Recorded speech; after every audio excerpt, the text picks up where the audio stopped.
Episode की शुरुआत में हमें दिखाया जाता है जहाँ पर कि डालपू जेमियोंग को सारी सच्चाई बता देती है कि वो ही हामियोंग है। तो पहले जेमियोंग बिलीव नहीं करता, तो यहाँ पर डालपू यानी जेमियोंग उसे बताती है कि तुमने वादा किया था कि तुम वापस आओगे, उसके बाद हम फायरवर्क देखने जाएंगे। और यहाँ पर जेमियोंग बोलती है संगचाओके ने मुझे एक दिन के लिए जेल में बंद कर दिया था, इसलिए मैं वापस नहीं आ पाई। और ये बात सुनकर डालपू और जेमियोंग यहाँ पर रोने लगते हैं और वो दोनों एक रेस्टोरेंट में जाते हैं जहाँ पर कि जेमियोंग अपने भाई को पाकर बहुत ज्यादा खुश होती है। तो यहाँ पर डालपू भी अपने बारे में सारी सच बता देती है कि वो रिपोर्टर इसलिए बनना कि वो चाओके को सबक सिखा सके। ये बात सुनकर जेमियोंग भी बहुत ज्यादा खुश हो जाती है, लेकिन वो अपनी तरीके से इस केस को हैंडल करना चाहता था, इसलिए वो डालपू को बोलती है इस केस से दूर रहने के लिए। और डालपू पूछती है क्या तुमने डोक्सू को मारा है, तो इस पर जेमियोंग उसे सब सच बता देती है और ये बताती है कि तुम इस केस से दूर रहना और किसी को भी मत बताना कि मैं तुम्हारी भाई हूँ, अगर मुझे कुछ हो जाएगा तो तुम्हें कोई परेशानी नहीं होगी। और ये जानकर कि जेमियोंग ने किसी का मर्डर किया है तो डालपू यहाँ पर बहुत ज्यादा उदास हो जाती है और यहाँ पर इन्हा डालपू को बार बार कॉल करती है, मगर डालपू कॉल नहीं उठाता क्योंकि उसका फोन साइलेंट पर था। जैसे ही ना ऑफिस में आती है, बांग उसे डांटने के लिए जाती है और बीच में ली आ जाती है और ली उसे झूठा मूठा डांटती है क्योंकि वो दिखाने के लिए। और जैसे ही यहाँ पर ली जा रही होती है पीछे पीछे इन्हा जाती है और यहाँ पर ली उसे बोलती है तुमने अच्छा काम किया बोलकर दूसरा काम देती है और यहाँ से चला जाता है। और इन्हा पर यहाँ पर खुश हो जाती है। वाइजेन पर एक मीटिंग रखा जाता है जहाँ पर कि यूरी जेमियोंग का एक न्यूज देती है, तो कांग उसे उस न्यूज पर काम करने के लिए बोल देती है और डालपू को ये पता होती है अगर यूरी इस न्यूज पर काम करेगी तो वो जेमियोंग को बहुत ज्यादा बुराई करेगी, इसीलिए वो कांग से मिलने के लिए जाती है और बोलती है मैं किसी भी तरह से मेरे भाई को सरेंडर करने के लिए बोलूंगा।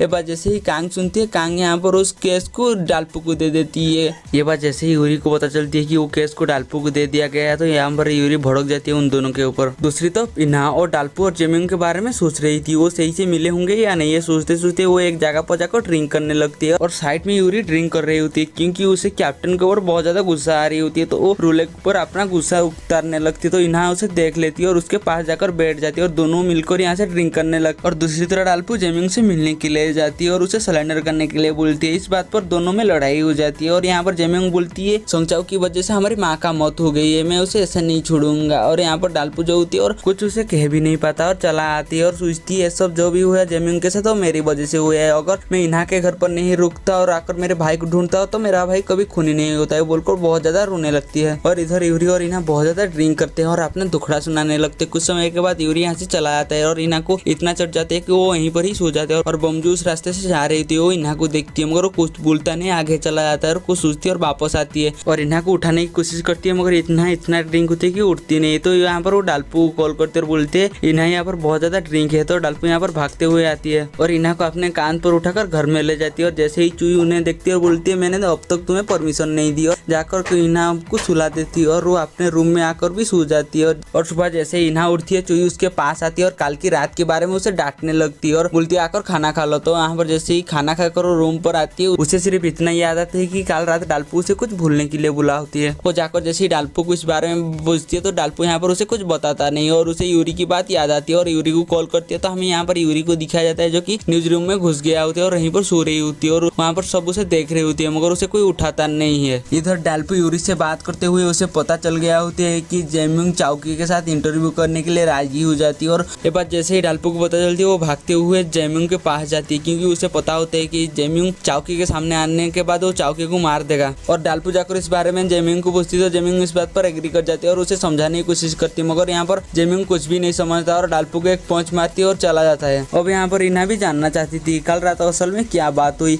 इसीलिए वो उसी जगह पर जाती है और कुछ समय घूमने के बाद उसे याद आ जाती है कि डालपू बोलती है कि उसे भी चाओके को सबक सिखाना है मगर वो इन्हा के होते हुए ऐसा नहीं कर सकता क्योंकि उससे इन्हा को बहुत ज्यादा हर्ट होगी। तो ये बात जैसे ही इन्हा को याद आती है इन्हें यहाँ पर इमोशनल हो जाती है और रोने लगती है और इन्हा डालपू के पास जाती है और बोलती है मुझे कल का सब कुछ याद आ गया है और मैं भी चाहती हूँ मेरी माँ का क्या उन्हें सजा मिले और मैं होते हुए तुम कभी भी मेरी माँ से ठीक से लड़ नहीं पाओगे। ये बोलकर इन्हा डालपू से ब्रेकअप कर लेती है और डालपू यहाँ पर आखिरी बार इन्हा से किस करती है और डालपू कांग के पास जाती है और उसे एक फोटो दिखाती है, बोलती है मुंडुक्सू की बॉडी यहाँ पर है और उसे उस रिकॉर्डिंग पिन भी वापस कर देती है। और डालपू जेमियोंग से मिलने के लिए जाती है और बोलती है तुम्हारी इंटरव्यू के दौरान तुम सब कुछ मान लेना और मैं भी तुम्हारी मदद करूंगा क्योंकि हमें किसी को मारकर कुछ फायदा नहीं होगा, हमें उसे बेइज्जती के साथ जिंदा रखना होगा और इतना तड़पाना होगा कि लोग भी उसे रिपोर्टर मानना छोड़ देंगे। और इस बार जेमियोंग डालपू की बात मान लेती है क्योंकि उसे भी किसी को मारकर अच्छा नहीं लगता था। और आगे हम देखते हैं ऐसा ही होती है, जेमियोंग चाओके की बहुत ज्यादा बुराई करती है और बोलती है तुमने ही इंटरव्यू को एडिट करने के लिए बोला था। और यहाँ पर जेमिंग अपनी सारी गुनाह मान लेती है और बोलती है मैंने ही 3 लोगों को मारा था, और आगे जानने के लिए वाइजिन चैनल को देखने के लिए बोलती है। और दूसरी तरह डालपू बहुत सारे पुलिस वालों को लेकर मुंडुकचू का बॉडी निकाल लेते हैं और इसी तरह दोनों की बातों ही बातों में चाओकी को किम का मौत का जिम्मेदार बता देते हैं, क्योंकि जिमियोंग की बचपन काफी बुरी हालत से बीती थी, इसीलिए चाओकी सब दोष देने लगते हैं। जब डालपू इस केस को बता रहा था तो वो डालपू नाम के बदले वो अपना असली नाम मियोंग बताती है। ये बात जैसे ही लोगों को पता चलती है लोग हैरान हो जाती है, और जैसे ही ग्रैंडपा और चुई को ये बात पता चलती है तो वो बहुत ज्यादा दुखी हो जाते हैं। और इस न्यूज से चाओकी बहुत ज्यादा गुस्से में होती है। जब जेमियोंग पुलिस के साथ बाहर आती है तो डालपू उसके पास जाती है और दोनों गले लगाकर बहुत टाइम तक रोते ही रहते हैं, और उन्हें समझ में नहीं आ रहा था कि वो क्या करेंगे। और वो दोनों खुश भी थे क्योंकि उन्होंने चाओकी से बदला भी ले लिया। और कुछ समय के बाद जिमियोंग को पुलिस ले जाती है और डालपू दादाजी के पास जाती है और उन्हें माफी मांगती है और बोलती है मेरे अडॉप्शन लेटर कैंसिल कर दीजिए। तो यहाँ पर दोनों रोने लगते हैं। तो यहाँ पर दादाजी बोलती है मैं अडॉप्शन लेटर कैंसिल नहीं करूंगा, और यहाँ पर उसे रुकने के लिए बोलते। डालपू मानता नहीं और जाकर सामान पैक करने लगता है। तो चुई उसके पास जाती है और पहले तो उसे ऐसी बात कर रही थी, उसे कोई फर्क नहीं पड़ता, मगर वो भी नहीं चाहता था डालपू यहाँ से जाओ। डालपू को रुकने के लिए बोलती है, फिर भी डालपू रुकता नहीं है। तो यहाँ पर चुई भी ज्यादा कुछ कहता नहीं है और इन्हें यहाँ पर रूम के अंदर रो रही होती है और डालपू से मिलने के लिए भी नहीं आती है। और यहाँ पर दादाजी भी अपने रूम पर रो रही होती है। डालपू यहाँ पर अपने भाई के घर पर शिफ्ट हो जाती है। जब मियोंग जेमियोंग का घर पहुंचती है तो वो अपना पुराना सामान देख रही होती है और रो रही होती है और बोलती है कि मुझे पता नहीं मेरी फैमिली क्यों बर्बाद हो गई। और हामियोंग जेमियोंग से मिलने के लिए जाती है और दोनों की बातों से हमें पता चलती है कि उन दोनों का बदला अभी भी पूरा नहीं हुआ है। तो अभी ये लोग और भी ज्यादा चाओकी को नीचे गिराना चाहते हैं ताकि वो अपने आप को कभी माफ ना कर पाए। तो यहाँ पर जेमियोंग हामियोंग से अपने कपड़े मंगाता है क्योंकि उसे आज क्राइम साइट में जाना था। तो यहाँ पर जेमियोंग बोलती है तुम घबराना मत, हिम्मत से सारी रिपोर्टरों का डट कर सामना करना। और बिल्कुल ऐसा ही होता है। जेमियोंग जैसे ही क्राइम साइट पर जाती है सारी रिपोर्टरों से घेर लेती है, मगर यहाँ पर जेमियोंग जो होती है हिम्मत से ही खड़ा रहता है, वो घबराता नहीं है। और डालपू को यह सब देखकर बिल्कुल अच्छा नहीं लग रहा था, इसलिए वो वापस आ जाती है और यहाँ पर रो रही होती है। इस टाइम पर इना आ जाती है। जैसे ही इना आती है डालपू यहाँ से जाने लगती है और इना जाकर डालपू से बात करना चाहता था, मगर यहाँ पर डालपू से कोई बात नहीं करता और चला जाता है। और ये सब इना को भी अच्छा नहीं लगता। बाथरूम में जैसे इना हाथ धोने के लिए आती है सोंगचाओ की उसे नीचा दिखाने लगती है डालपू को लेकर। यहाँ पर इना को भी गुस्सा आती है। इना भी उल्टा सुना देती है, बोलती है मेरी माँ भी एक खूनी है, उसने एक परिवार उजाड़ दिया, बोलती है और यहाँ से चला जाते हैं। और सोंगचाओ की को सुनकर बिल्कुल भी अच्छा नहीं लगता। और यहाँ पर यूरी एक वीडियो को एडिट कर रही होती है जो कि सोंगचाओ की है। उस सेमिनार में जो बता रहा था कि हमें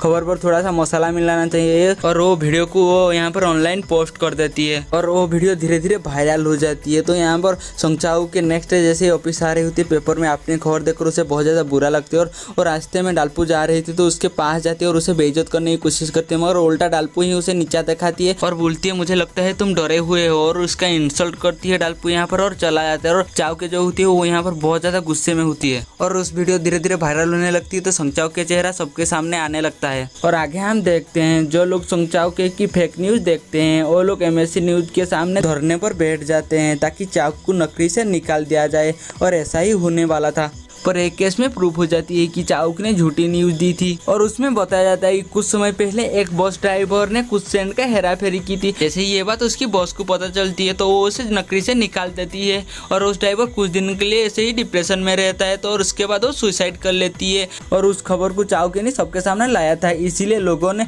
प्रोटेस्ट कर उस बस कंपनी को ही बंद करा दी, क्योंकि कुछ पैसे के चक्कर में किसी की जान चली गई थी, इसीलिए लोग ने भड़क गए थे और उस कंपनी को बंद करा दी थी। और वो बस कंपनी का ओनर सबके सामने आती है और सबको बताती है कि असल में वो ड्राइवर बीमार होने की वजह से मरा है, और उसका डेथ सर्टिफिकेट भी यहाँ पर सबको दिखाती है। और यहाँ पर एमएससी का डायरेक्टर सोंगचाओ के पास आते हैं और इस केस के बारे में पूछते तो यहाँ पर सोंगचाओ के कुछ भी नहीं बताता। तो डायरेक्टर बोलते हैं अगर इसमें तुम्हारी गलती निकली तो तुम्हें रिजाइन करना होगा, बोलकर यहाँ से चले जाते हैं। और सोंगचाओ के जो होते चुपचाप बैठा ही रहता है। और यहाँ पर सोंगचाओ के बैंक को बोलती है तुम इस केस का छानबीन करो और डायरेक्ट मुझे रिपोर्ट दोगे। तो इस टाइम ली बीच में आ जाती है और बोलती है कैप्टन हमेशा केस देते हैं ना कि और कोई। बोलती है और बोलती है मैं इस केस में हुनर आदमियों को लगाऊंगी। और यहाँ पर इना और बमजू को इस काम दे देती है और सोंगचाओ के यहाँ पर कैप्टन को ही देखता ही रहता है और कुछ बोल भी नहीं पाता। और इधर वाईजीएन में कांग सोंगचाओ की केस डालपू को देती है, मगर यूरी भी उस केस पर काम करना चाहती थी, इसीलिए वो अपना चेस मासूम जैसा बनाती है। तो कांग ये देख लेती है और कांग यूरी को भी इस केस पर काम करने के लिए बोलते हैं। और डालपू यहाँ पर जेमिंग से मिलने के लिए जाती है और सोंगचाओ की सारी खबर उसे बता देती है और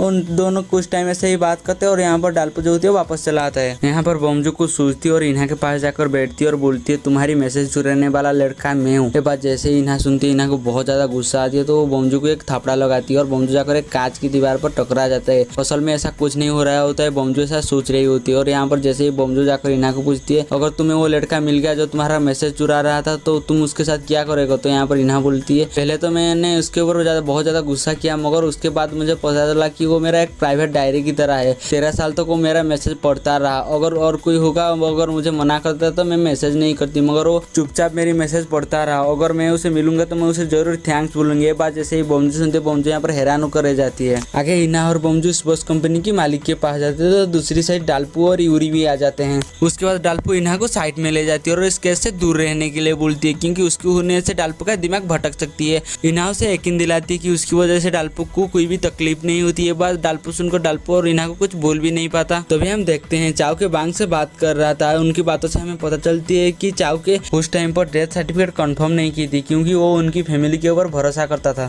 और यहाँ पर डालपू और बमजू अकेले में होते हैं। तो यहाँ पर बमजू बोलती है कि मैं भी चाहती हूँ संगचाव को उस कंपनी से निकाल दिया जाए और मैं तुम्हारे साथ हूँ। और यहाँ पर डालपू बमजू से ज्यादा कुछ बात नहीं करता और वो सब जाकर उस बस कंपनी की मालिक की इंटरव्यू लेने लगते हैं। तो वो बताती है कि उस वक्त उन्हें डेथ सर्टिफिकेट ना जांचने की गलती की थी और उसके बाद वो उस ड्राइवर की घर वालों और उसकी दोस्तों की नंबर देती है, जिसकी वजह से तुम जाकर सब कुछ पता कर सकते हो। ये बात सुनकर इन्हा डेथ सर्टिफिकेट पता करने के लिए चला जाते हैं और डालपू बोलती है मैं संगचाव से मिलने के लिए जाऊंगी। और बमजू और यूरी जो होती है उनका दोस्तों से मिलने के लिए वो डिसाइड करते हैं। जैसे ही सब चले जाते हैं बमजू जो होती है वो डालपू को एमएससी न्यूज का कार्ड देती है, क्योंकि एंट्री करने के लिए कार्ड की जरूरत होती है ना, इसीलिए। उसके बाद डालपू एमएससी न्यूज पर जाती है और संगचाव से तरह तरह से क्वेश्चन पूछने लगती है। तो यहाँ पर संगचाव बोलती है ये सिर्फ एक अफवाह है। तो यहाँ पर डालपू बोलती है क्या तुम इसे साबित कर सकते हो। तो यहाँ पर संगचाव को याद आ जाती है कि 13 साल पहले उसने वो जिमियोंग को बोला था। तो यहाँ पर जो संगचाव होती है वो बहुत ज्यादा गुस्सा हो जाती है और डालपू के ऊपर चिल्लाने लगती है, मगर डालपू ज्यादा कुछ नहीं कहता है, एक स्माइल करती है और यहाँ से चला जाता है। और संगचाव बैठकर इसके बारे में सोच रहा था तो डालपू की बात याद आकर उसे बहुत ज्यादा गुस्सा आती है। तो वो अपने टी की कप को यहाँ पर क्रैश कर देती है और यहीं पर हमारी ये एपिसोड खत्म हो जाता है। हम मिलेंगे जल्दी ही नेक्स्ट एपिसोड में।